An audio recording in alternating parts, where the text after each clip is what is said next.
Our grandson is on his way home, so let's indulge in steak once more, right this moment. Quick, let's get the catering sorted at my in-laws. We treat ourselves to steak through catering once a month, a delightful tradition.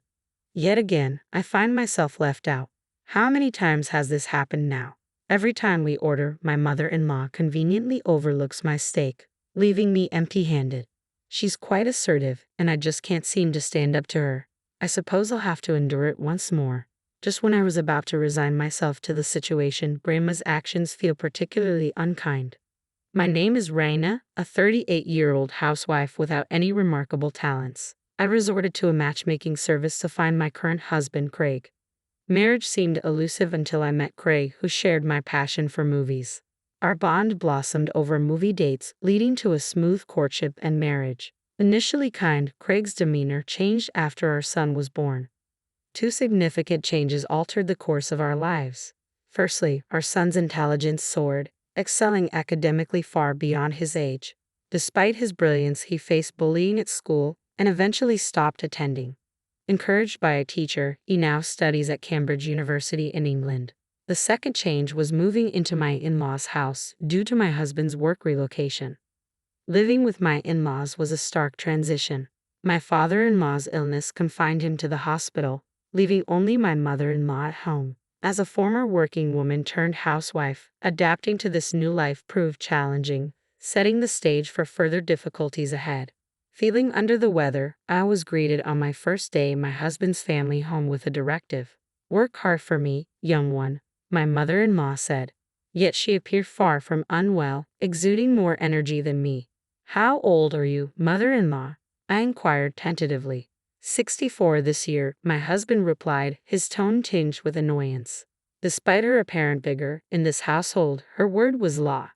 My husband's warning left me feeling isolated. It was evident my mother-in-law harbored hostility towards me, but I hadn't anticipated my husband's detachment. Even though our marriage had cooled, his abandonment stung. "Let's get to work," my mother-in-law commanded, thrusting an old mop and bucket into my hands. Surveying the dusty corners, I yearned to wield the vacuum cleaner. However, she insisted I tackle it all with the mop, rejecting modern conveniences. "Can I use the vacuum cleaner?" I ventured, hoping to address the dust efficiently. "No, stick to the mop," she curtly replied. Reluctantly, I agreed, concealing my frustration. As I began cleaning, I proposed we work together, but my mother-in-law intervened, asserting that my husband and she would rest while I toiled alone. Daunted by the size of the house, I realized the task was insurmountable solo. To compound matters, my mother-in-law added the chore of dishwashing to my already overflowing plate.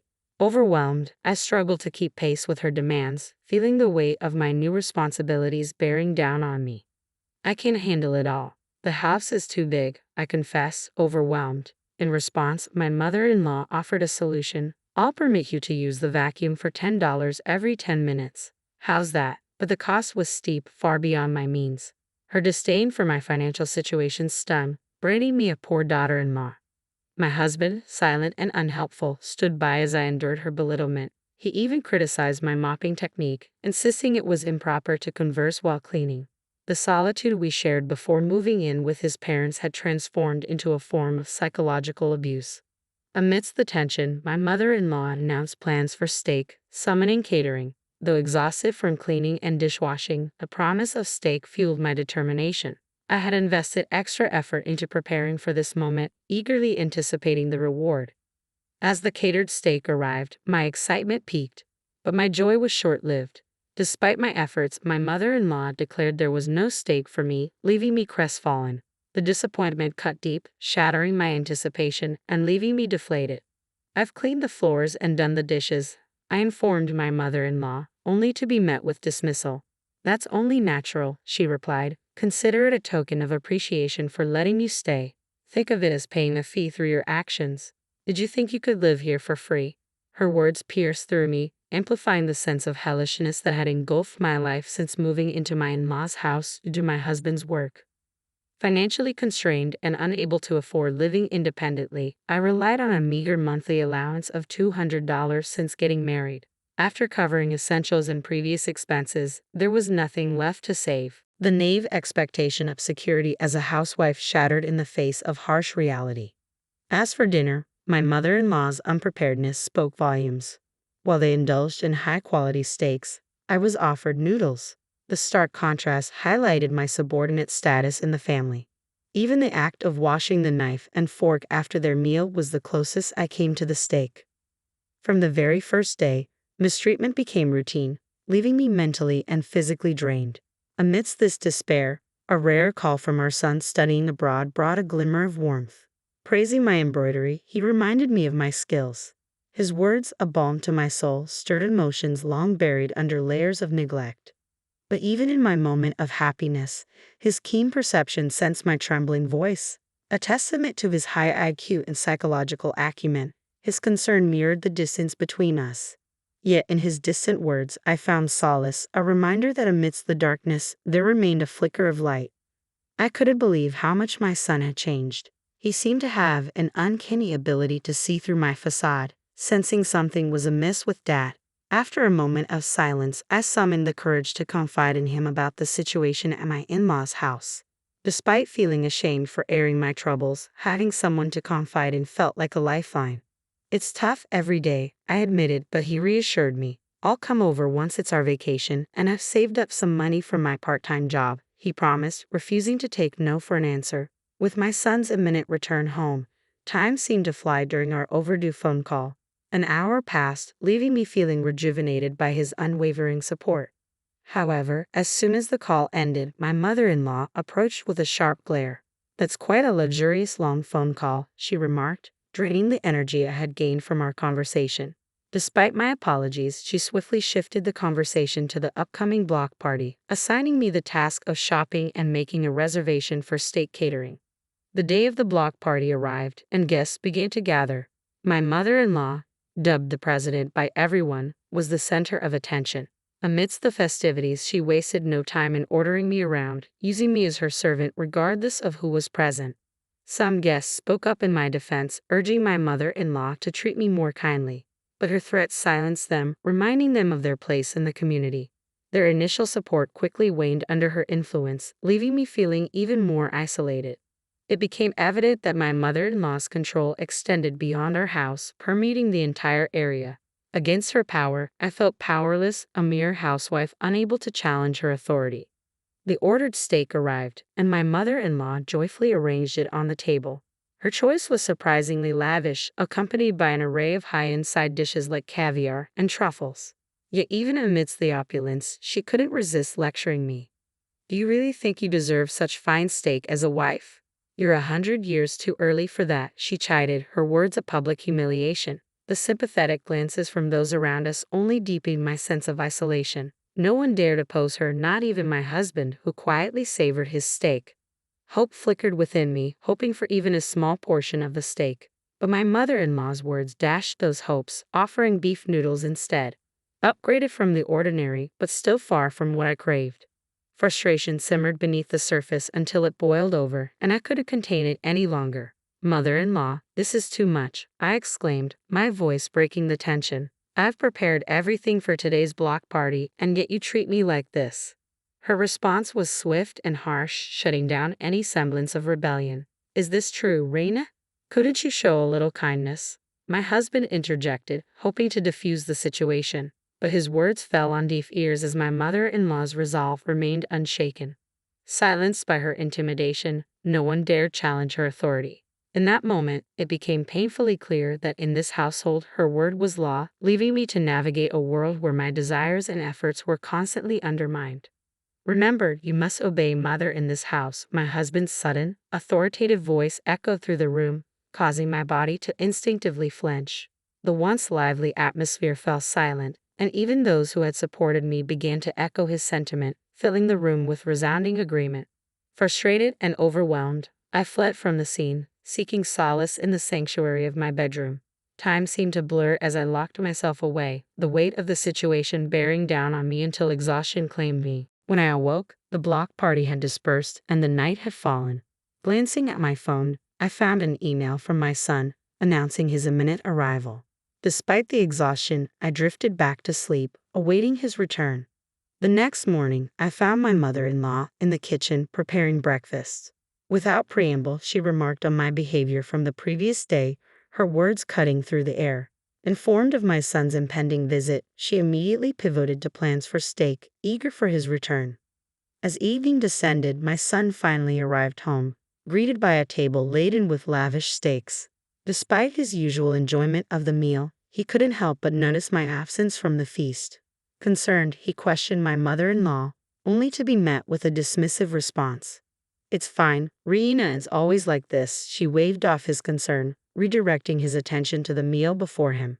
Despite her apparent happiness at being reunited with her grandson, my son's response was unexpected, his words laden with a depth of emotion I hadn't anticipated.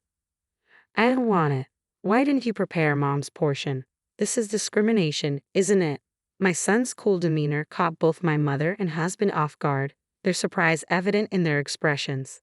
My mother-in-law, taken aback by his unexpected assertiveness, began to panic, denying any wrongdoing. "What did you hear?"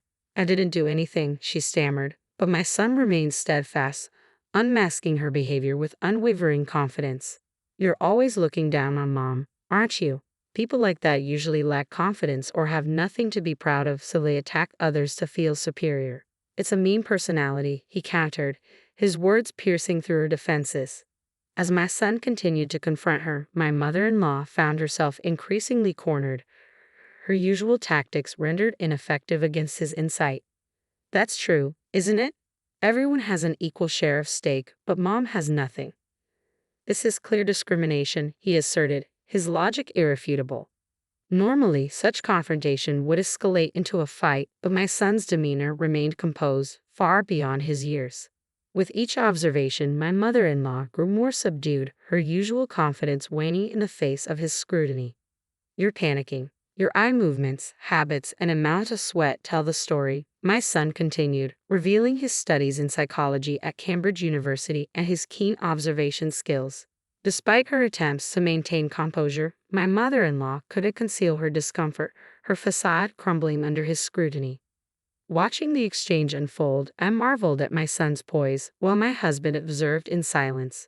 As the tension lingered, my son's final words hung in the air, leaving us all to ponder the implications of his observations. The tension in the room was palpable as my son fearlessly confronted my mother-in-law. "Grandma, do you have any talents?" he asked, his tone cutting through the silence.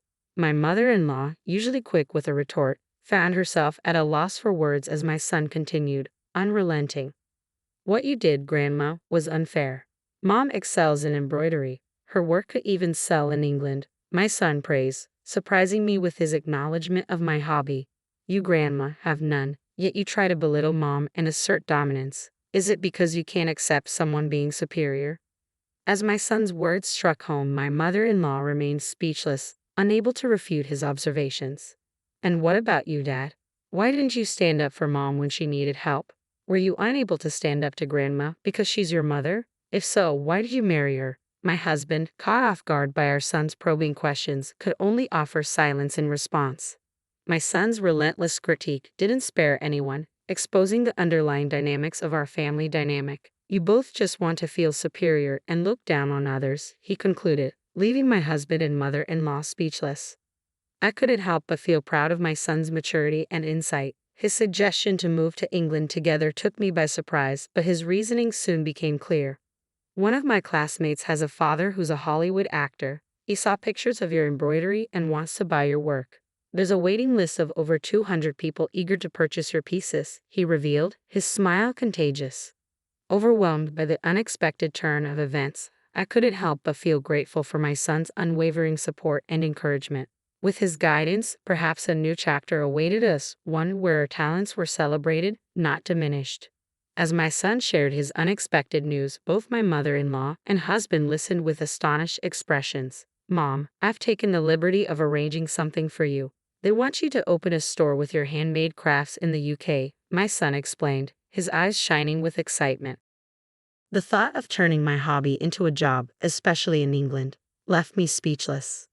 While my mother-in-law and husband expressed their disbelief, I found myself considering the possibility.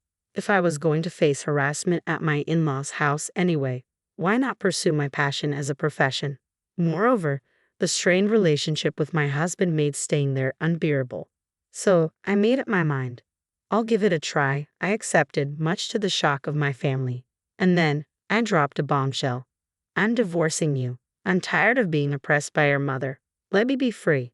With that, my husband reluctantly agreed, and my mother-in-law ranted until the end, but I paid her no mind. The divorce was finalized without fuss, and I was finally free from the confines of my in-laws' house. Now, in England, I'm busy preparing to open a shop, insisting on crafting all the products by hand. Despite the initial fear of moving abroad, my son's wholehearted support makes the journey less daunting. Meanwhile, back home, I heard from my son that my former mother-in-law stumbled and ended up in the hospital. With her incapacitated, my ex-husband struggles to manage alone, taking on extra work to cover expenses. While it's a challenging time for them, I hope they find their way forward. As for me, I'm focused on the future, working on the final pieces for the shop's opening. With my son by my side, I feel confident in facing whatever challenges lie ahead. From rescuer to the rescued, our roles have shifted, but as a mother, I'll always support my son, just as he supported me.